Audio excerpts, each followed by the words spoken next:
Welcome to the Empire Builders Podcast, teaching business owners the not-so-secret techniques that took famous businesses from mom and pop to major brands. Stephen Semple is a marketing consultant, story collector, and storyteller. I'm Stephen's sidekick and business partner, Dave Young. Before we get into today's episode, a word from our sponsor, which is, well, it's us. But we're highlighting ads we've written and produced for our clients. So here's one of those. I'm Sebastian Zupanek from Armadura Metal Roof, the roof that's as beautiful as it is long-lasting. Put the brakes on there, Seabass. You again? I'm Bill Crooked from Crooked Roofing. Just my luck. You talking about a good-looking roof?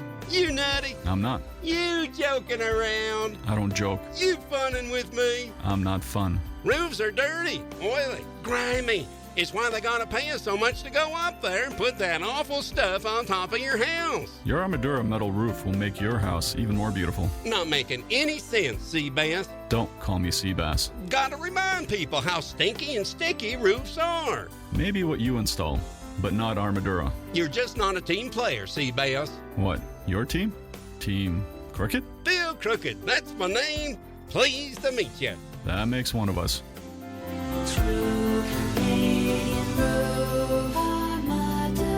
Armadura.ca.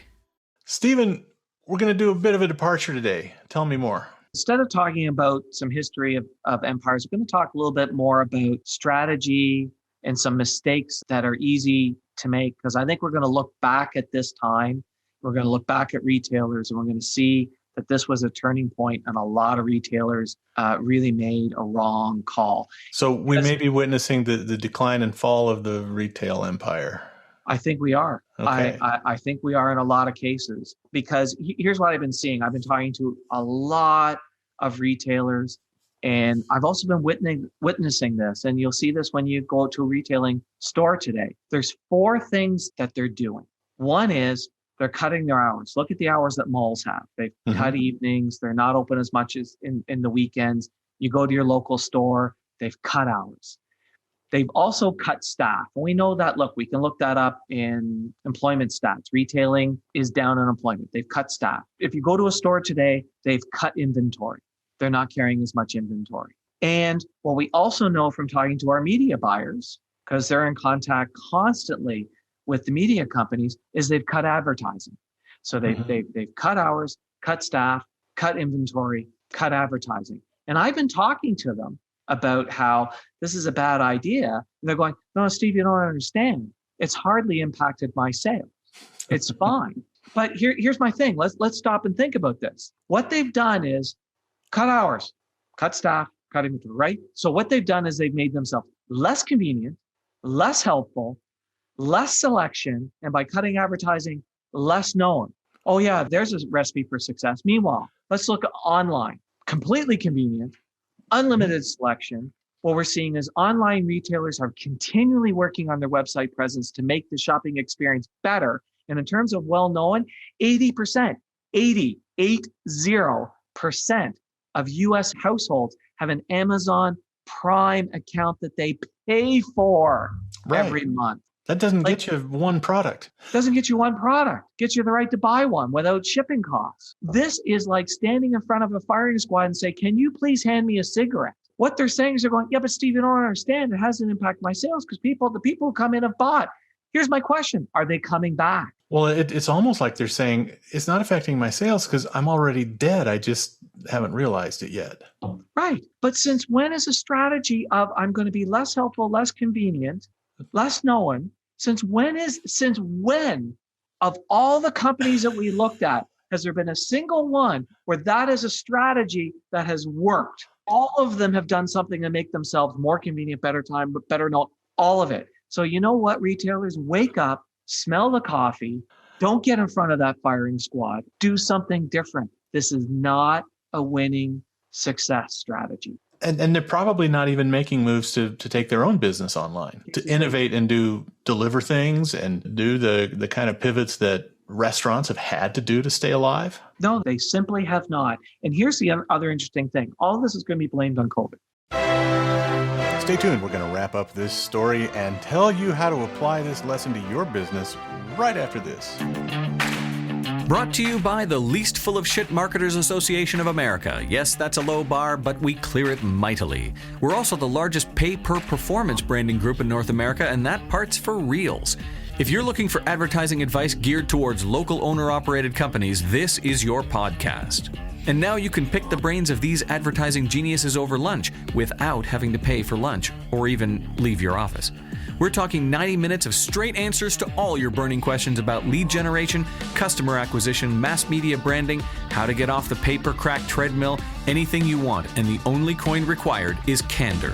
Because we can't give no bullshit advice without basing it off no BS data on your company, competitive landscape, operations, and all that jazz. We send you a pre-Zoom questionnaire, you fill it out candidly, and boom, Bob's your uncle, you're in like Flynn, and we'll be frank as fuck in giving you the straight scoop on all the advertising and business growth questions you always wanted to know, but were too afraid to ask. You'll also get our no pitching and no bitching guarantee. No pitching means we won't pitch you or try to sell you in any way. If you want more after 90 minutes, you'll have to ask. And no bitching means if you don't think the meeting was worth your 90 minutes, we'll send you $100. Consider it us picking up the tab for lunch and putting our money where our mouth is. Sound like a not-so-full-of-shit offer? Well, that is what we're known for. Take us up on it at empirebuildersprogram.com. Let's pick up our story where we left off, and trust me, you haven't missed a thing. And here's the other interesting thing. All of this is going to be blamed on COVID. Yeah, all 100% it'll be blamed on COVID. It's not COVID. Before COVID hit, so there's a concept, the fusion of innovation, which talks about how quickly innovative ideas move. And there's a tipping point where innovation catches fire. And that tipping point is around 12-15% adoption of technology. And basically, that's where things explode and it gets going. In December 2020, December 2019, so pre-COVID, December 2019, according to MasterCard and Visa, retail sales, online retail sales hit 15% of the retail market. So It hit the tipping point in December of 2019. Just in time for the pandemic. It was going to explode anyway. So something that was at the tipping point, ready to go insane, we then took a big can of gasoline and threw it on top of it. Now we're going to blame it on the can of gasoline. I got news for you. The fire was already burning. So if you're a retailer, here's what you need to figure out. It's how to do a better job for your customer, or your customer will go somewhere else. Absolutely. You can hear them blaming it now, right? You can just, they're winding up that talk. This reminds me, and I was going to share this story in another episode, but I think it's applicable. It's the same thing.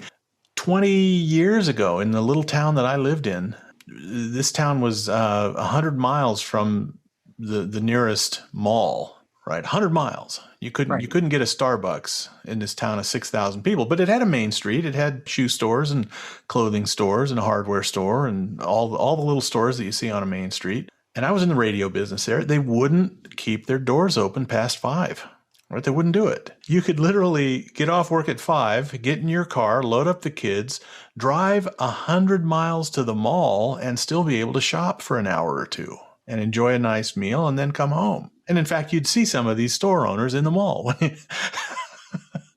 And the same thing. And this was their behavior before Walmart came to town and kicked their asses. Yeah, and then they blamed it on Walmart, but the writing was already on. The writing was on the wall before that ever happened, because they wouldn't innovate, and they just wouldn't do what it took to compete against the allure of just getting in your car and driving somewhere. Yeah. For those who are listening to this, if you want some suggestions on what you can do, go to one of our next episodes, which is going to be on Canada Goose, because Canada Goose is one we're going to talk about something that they have done as a retailer to blend in an online strategy. It is so simple, any retailer can do it. Sounds great. I know it was a departure. It feels like a bit of a rant, but I think that's okay. I think sometimes you have to rant. Sometimes you got to just let it out. Therapy. All right. Well, we'll see you next time for another Empire Building podcast. All right. Thanks, David. Thanks for listening to the podcast. Please share us, subscribe on your favorite podcast app, and leave us a big, fat, juicy 5-star rating and review at Apple Podcasts. And if you'd like to schedule your own 90-minute empire building session, you can do it at empirebuildingprogram.com.